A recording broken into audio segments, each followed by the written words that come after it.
Hey y'all. So let's talk about the quotation marks grandmother of the year and more about who she really is. I don't like to indulge in fantasy. I like to keep it real. I like to keep it real. That's just how I roll.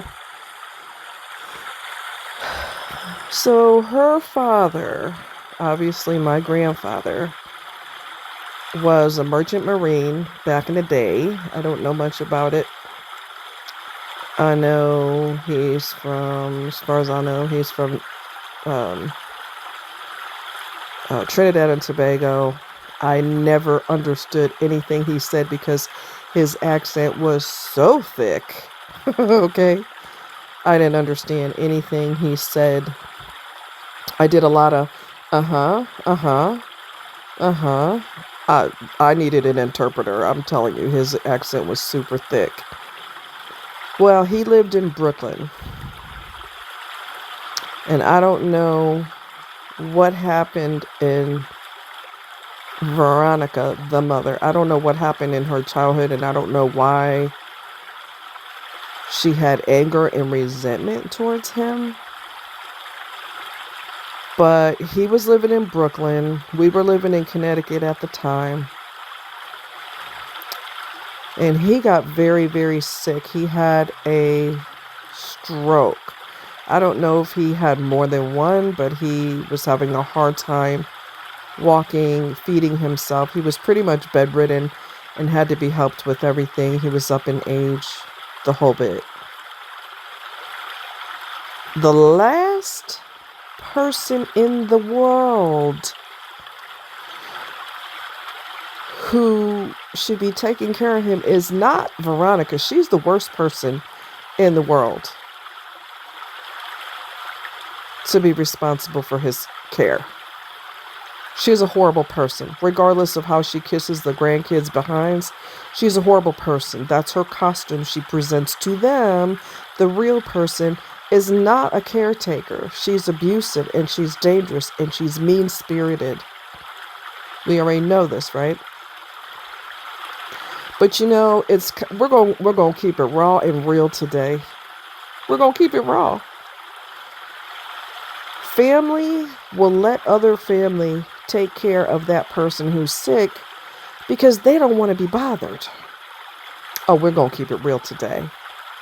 They don't want the responsibility. They don't want anything to do with that. They don't want their daily lives disrupted. We're going to keep it raw. I don't give a damn. So they would rather an evil person take that person to supposedly care for them, quotation marks, because it don't interrupt their life. They know they're handing that person over to a horrible person, but they don't care because, hey, that's y'all's thing. I'm just going to keep my life as it is over here, and whatever y'all do, that's on you. Karma's going to get you for that, so enjoy it while you can. So he got, like I said, I don't know. I know he was up in age. I don't know how old he was or anything like that. I don't even know him or didn't know him because we couldn't communicate because, like I said, I needed an interpreter. I kid you not. He had a super, super, super thick accent. And then, of course, he couldn't speak anymore because of the stroke and everything. So I don't know why Veronica put herself in this situation. I don't know why. But we drove to Brooklyn. She ordered a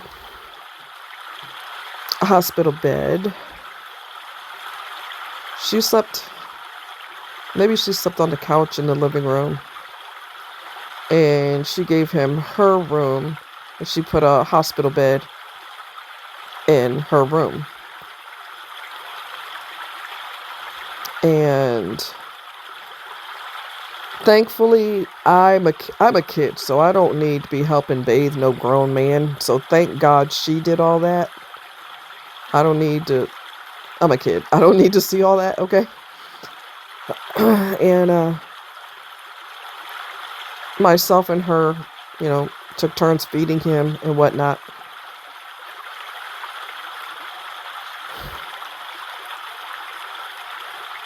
And some of which I'm about to tell you is really hard.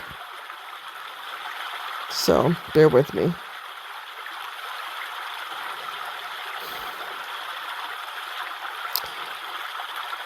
So one day, my room was next to her room, which is obviously his room now. And I don't remember if I heard it or saw it, but I think I heard it. She was trying to feed him soup, I guess.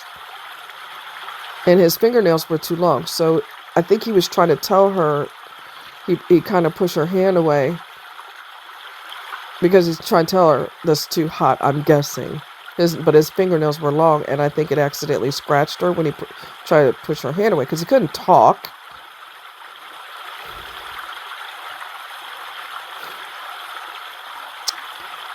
And she slapped him in his face as hard as she could. This man is elderly. He's sick. He's weak. He's helpless. And he's dying. And she hit him in his face. And I remember feeling so angry as a kid that I felt like I wanted to do something really bad to her because you don't put your hands on my grandfather. I cared more about him than I cared about her. And I wasn't even able to have a conversation with him.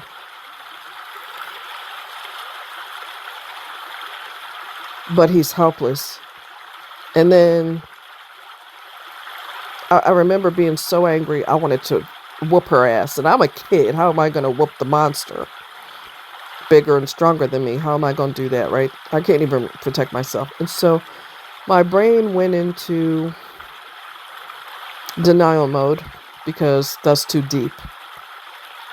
And then I'm going to say probably 4 or 5 years, 6 years ago, somewhere in that time frame, it hit me like a ton of bricks that she was hateful and physically abusive to him. And then I thought to myself, I should have been able to protect him. And I felt guilty that I couldn't protect him. But if you look at it from a logical perspective, I'm a child. I'm a child at the time. How can I can't even protect myself from her. How in the heck am I going to protect him from her?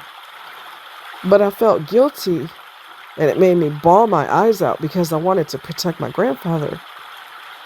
But logically, that wasn't possible because I'm a kid. Now another adult could knock her on her ass, but there was nobody who was around who could do that because God knows she's been needing that for a long time. A long time. And the brother that she worshipped, her son, that she worshipped so much, and he's just like her. My Aunt Jean told me that he had not only whooped her ass one time, he knocked a couple of her teeth out. She deserves that and a whole lot more.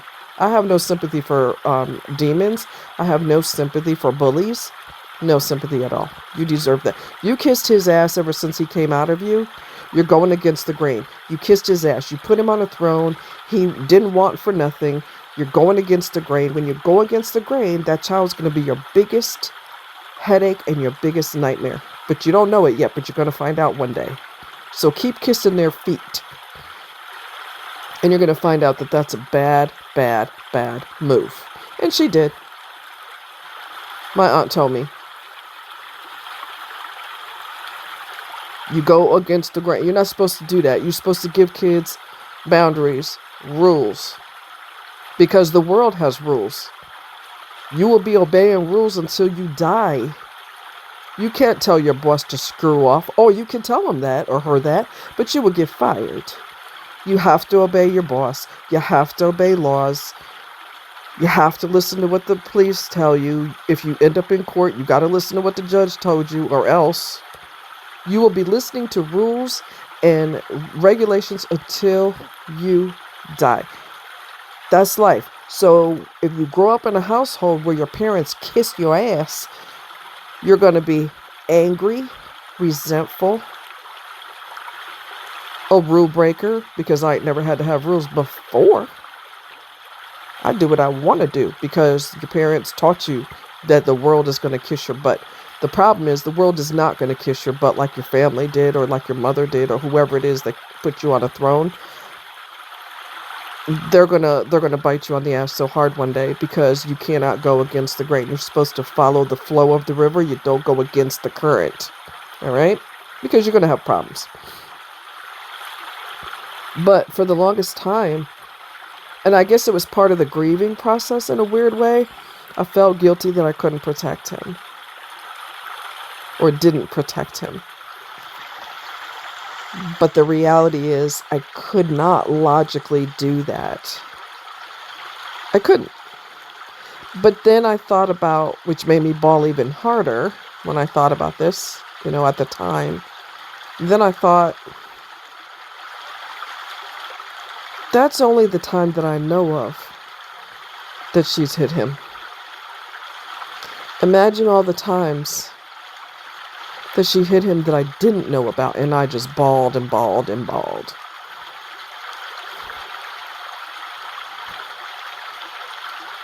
But she's grandmother of the year. She's the nicest person in the world. Okay.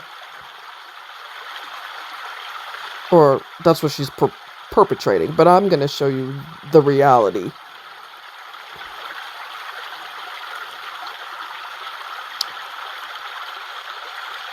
When he died,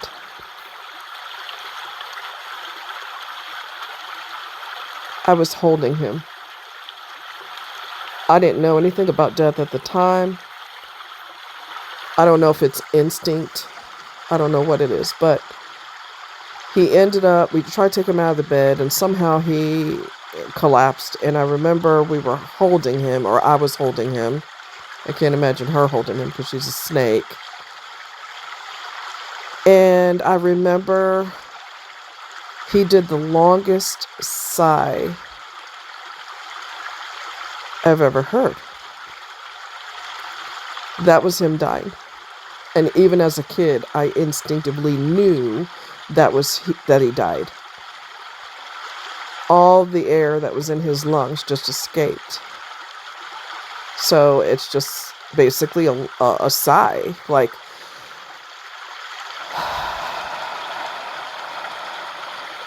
it just went on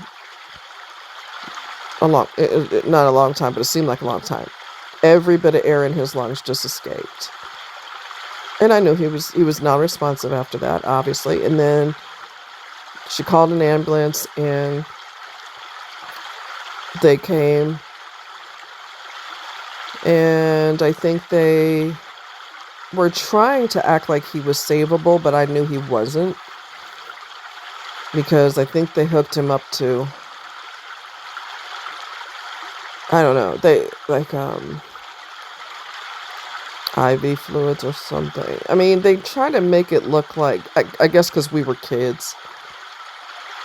So they're trying to act like, oh, well, we're going to go ahead and swoop him and take him to the hospital so he could be treated. But you really don't have to do a show for me, even though I'm a kid at the time. You don't have to do a show for me and act like he's savable. I know he died. I don't know. I just knew this is it. This was it. But my brain had shut out the abuse that she had done to him. Had shut it out for many, many years until 5 years ago, 6 years ago, somewhere in that time frame. And then I remembered it, and I don't know what triggered that thought. And because she was a nurse, my brain is going to go there. My brain's going to go there. If you do that to your own flesh and blood, what in the hell did you do to your patients? What did you do to your patients? Did your patients hate seeing when you came on shift because they're thinking, oh God, I have to deal with her tonight? What did I do wrong that I got to put up with that? Or did she put on the nice costume because that's her bread and butter and that's how she got her mortgage paid, so she's got to act nice? But some nurses are absolutely horrific people. And they hide behind the so-called caring profession, and they are the biggest asses you've ever seen. I saw that when I was an EMT. Some of my coworkers are some of the snottiest people that you've ever seen in your life, and you would think, which is false, you would think you're in a caring profession, you're probably a nice person. Oh, baby. No. No, no, no, no, no, no, no, no, no. Some people get into the health field because they're narcissists and because they need people to need them, and they love the power they have over their patients. You need me to take care of you. You are in a vulnerable position, which puts me in a superior position because I have to take care of you and you have to rely on me. Some of the most egotistical narcissists are in the medical field and, of course, in law enforcement. You know, certain fields, they just get off on their power.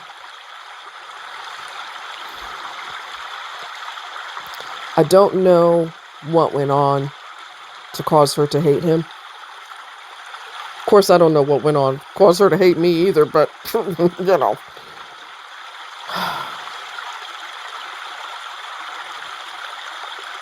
So that's the real her. That's the real her.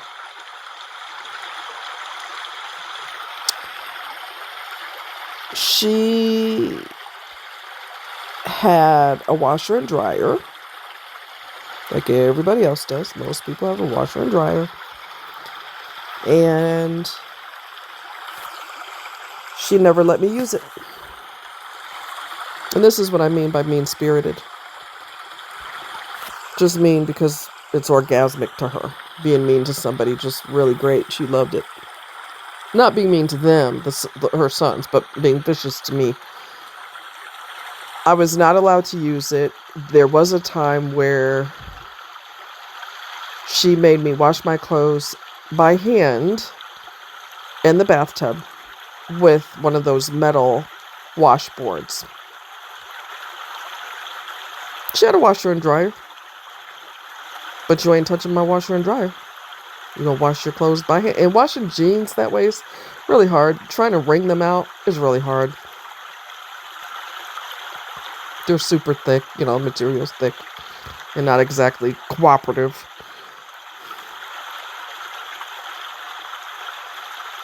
And then when we moved to...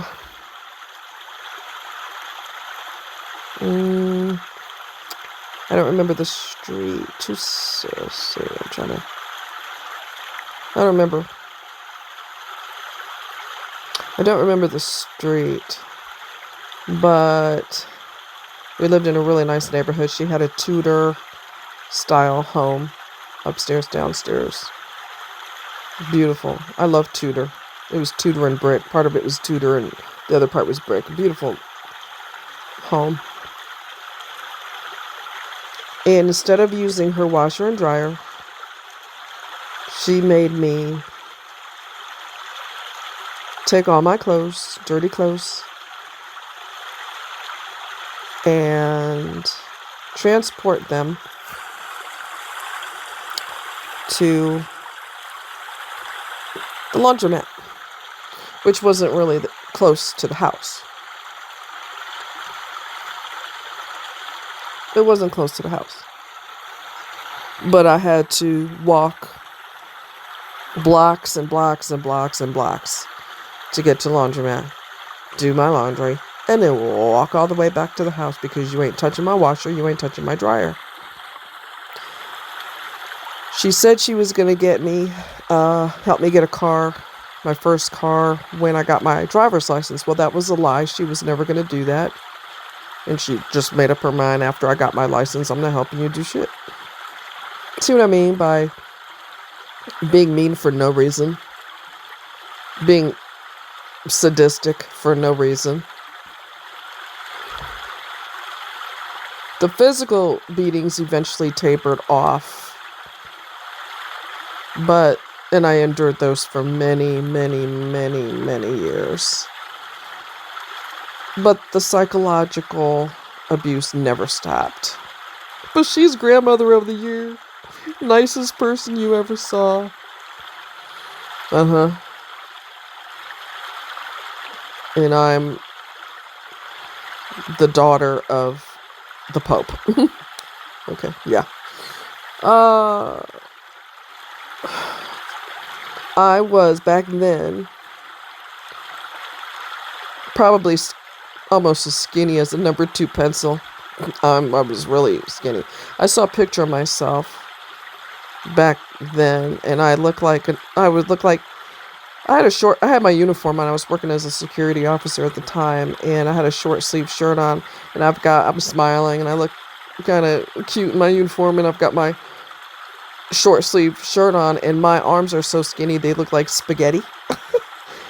And for many years, and I was like that for a long time, for many years, she hounded me on my weight, insinuating that I was fat. A number 2 pencil would look at me and go, "Damn, girl, you skinny." When I was in high school, there were 2 Hispanic girls that seen how skinny I was, and they said they don't know that I know some Spanish. I walked by them, and they looked at me and started laughing and said, "Flaca." Flaca means skinny. And I just looked at them like, yeah, I know what you said, bitch. You ain't slick. But she had led me to believe that I was big. Big where? In my big toe? It's all gaslighting. It's all designed to stomp on your self-esteem. It's all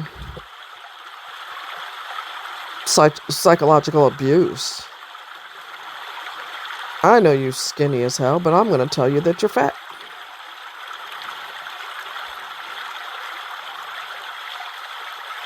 And I've never known her to be skinny, so I don't know what in the hell she's talking about.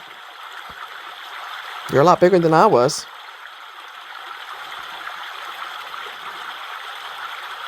But I'm going to gaslight you and tell you this is your reality, even though I know it's not. But I'm going to mess with your head anyway because I want to.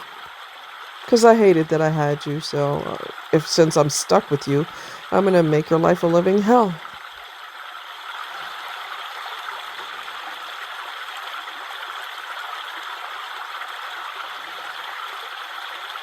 Children at some point in their life when they don't know any better, poor things, and I was there, okay? Try to win over your parents, even though you know your parents hate you. But you try to win their approval. And there were times that I hugged her. And it was the equivalent of hugging a brick wall or hugging a door. She just stood there and froze. Didn't know what to do with that.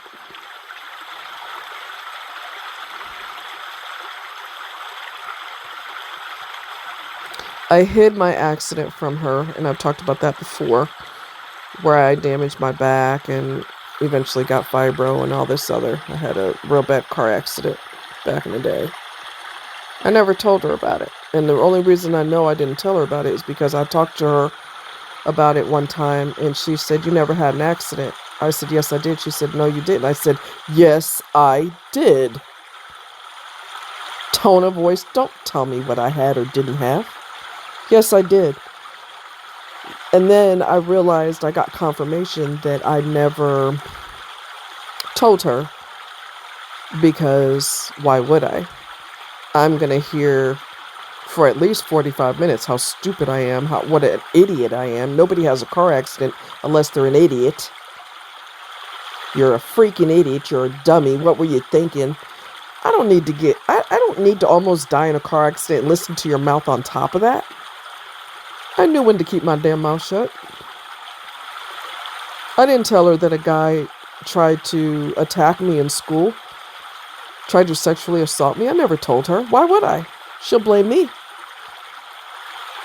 I don't know how you can make a guy assault you, but in her mouth, that would have been the story. Well, you must have did something to antagonize it. So you learn when something traumatic happens to you, you learn, keep your pie hole shut. You will get beat for that. You will get berated for that. You will be told that you are a slut, a bitch, a whore. Because a guy couldn't control his dick, so something's wrong with me. Not him, but something would have been wrong with me because he attacked me. So I knew to keep my mouth shut. I was on my own. I was on my own when another guy who was way older than me was in the bathroom watching me and trying to assault me back then. I was a kid, a young kid. I knew to keep my mouth shut. God basically gave me grown-up wisdom as a kid. That's the best way I could describe it. He gave me grown-up wisdom as a kid. Don't say nothing. Keep it to yourself. I'm going to protect you. That's basically what God is telling me. I'm going to protect you from this situation. But don't say anything. It will be bad if you do. I would have been traumatized for being traumatized. Does that make any sense? Not to a normal person, it doesn't. But she's the best person in the world. She loves her grandkids so much, and she's just so awesome and amazing. And oh, please. You're a snake.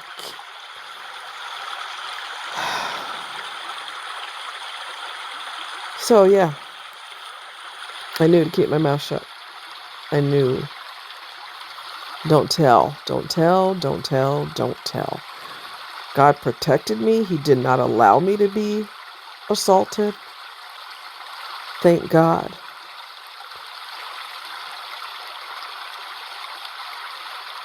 Thank God. He gave me the grown-up wisdom to know, don't be blurting that off. Don't you tell nobody. Especially your, don't tell your teachers, because they'll tell her. I'm going to tell you what happened to me the one time, and I talked about this years ago. I'll never forget it. How can you? So what happened was, I wasn't feeling well in school. And I don't remember what it was. But the nurse, I had to go see the nurse. And I guess she had to get off work early. I have no idea.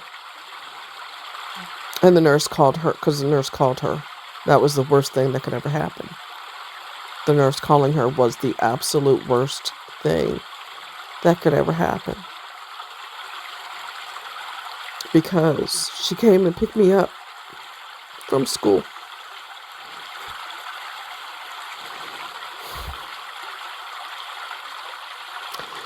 And no sooner did my behind hit the passenger seat of the car,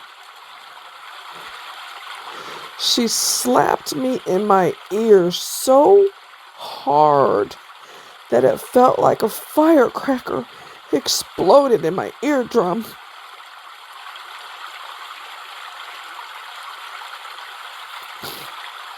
And I remember screaming before I even realized I was screaming.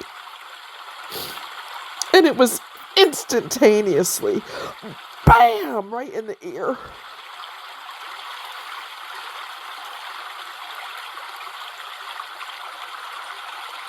And she has the audacity to pretend she's a sweetheart. And she's an awesome grandmother. And she's so filled with love. Oh my God, you are the phoniest person I've ever met.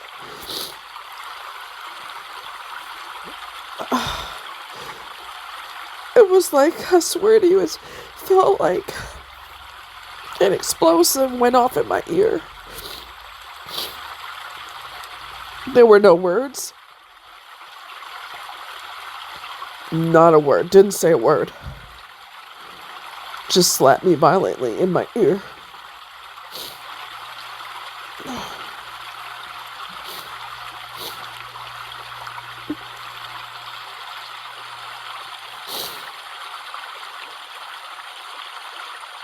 And thankfully,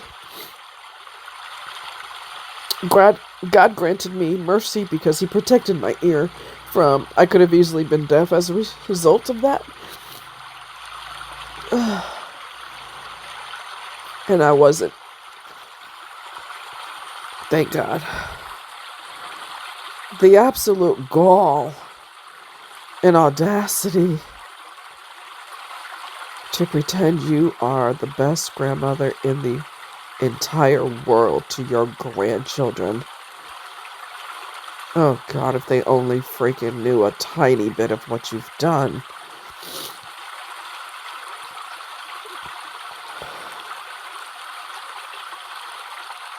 I remember a guy called me, a guy in school liked me or whatever the case is, and he called and she said, hold on a minute, to him with an attitude because she's evil.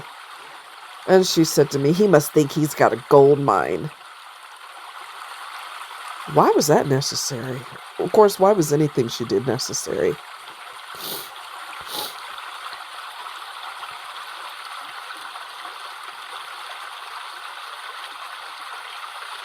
Just a vicious, vicious, vicious person.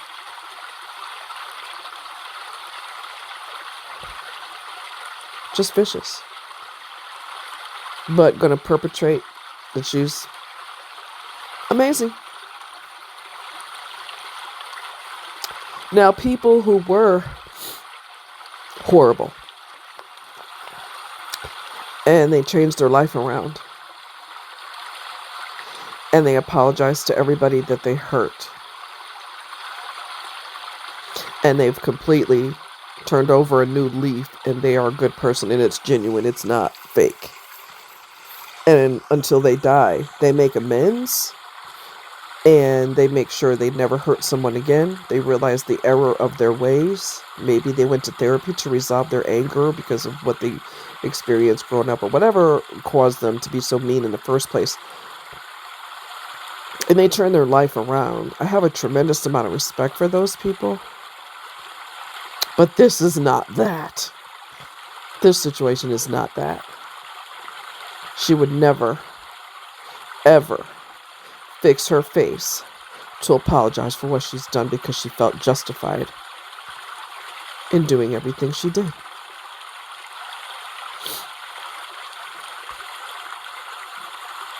This is going to be TMI, but I'm going there. I was a virgin until I was 20, I think 21, I can't remember. Somewhere in there. But she insinuated that I was a whore. You better not come up in here pregnant. And I thought to myself, well, unless I'm the Virgin Mary, I don't think I can get pregnant when you're not doing anything. I'm not the Virgin Mary. Thanks for the compliment, though. Always insinuated that I was slutty, that I was a whore. And I remember at one point when I got older, I remember going in her room. I don't know if I had a death wish or what, but I went in her room and I yelled at her. And I said, I think she was shocked because I had never done that before. And I said, all those times that you said you insinuated that I was a whore, I was a virgin. And the only thing she could do was say, get out of my room, get out of my room. That's the only thing she could say. Now, with that thought in your head, guess who was sitting seductively in her father-in-law's lap when she was married to the father? Veronica. And I'm a whore? She's sitting in his lap like she's his woman, with her arms around his neck. Mm-hmm. And that's proper how and when and why. How is that acceptable behavior? I also found out through my uncle that she was romantically involved. Okay, forget romance. She was sexually involved with Teddy. Teddy was my grandmother's nephew, and he was a whore. Okay. I said to my uncle, "How do you know?" He said, "Because I went to his house in the middle of the day, and he was coming downstairs buttoning his shirt, and she came downstairs, and her hair was all over her head like a bird's nest, like they were doing something. What are both of y'all doing upstairs, and what are you trying to fix your appearance for when you're coming downstairs unless you were doing something you had no business doing? But I'm a whore. Really? You must be talking about yourself. I didn't know you could be a virginal whore, but I guess anything's possible. Bitch, please. Okay? Please. Anyway, that's more of the real her, not this facade that she's doing with children that are much easier to screw them in the head because they're little. She could play those games with them, but I'm going to tell you the real person, who the real person is. We're going to pull back the layers of the onion and get to the meat and taters of the whole deal. Because, come on, this fake facade, girl, please don't be fake. Don't look. No. Some people know you too well, and I'm one of those people. And you know what? I'll tell you what. Oh, thank you, Jesus, that I am absolutely 100% nothing like her. And that's a miracle. Because I'm going to tell you what her best friend said to me. She said she used to work, she was a nurse, and she worked with troubled kids and kids that were, that had, teenagers that got pregnant and they involved with drugs, the whole bit. And she had called me out of the blue one day. And I told her some of the things that I went through. And she was real silent, and she's like, I mean, she was stunned.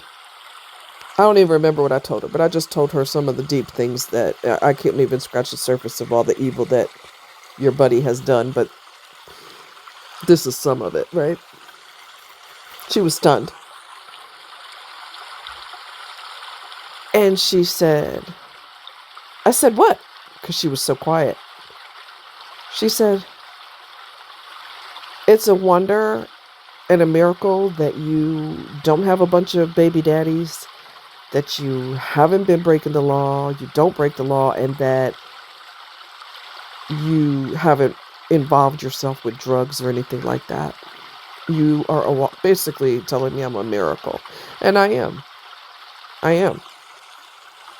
And I can't give myself the props for that. I thank God for that, because I could have easily ended up, because of how I grew up, I could have easily ended up a wild child. Kids all up and down, don't even know who their daddies are,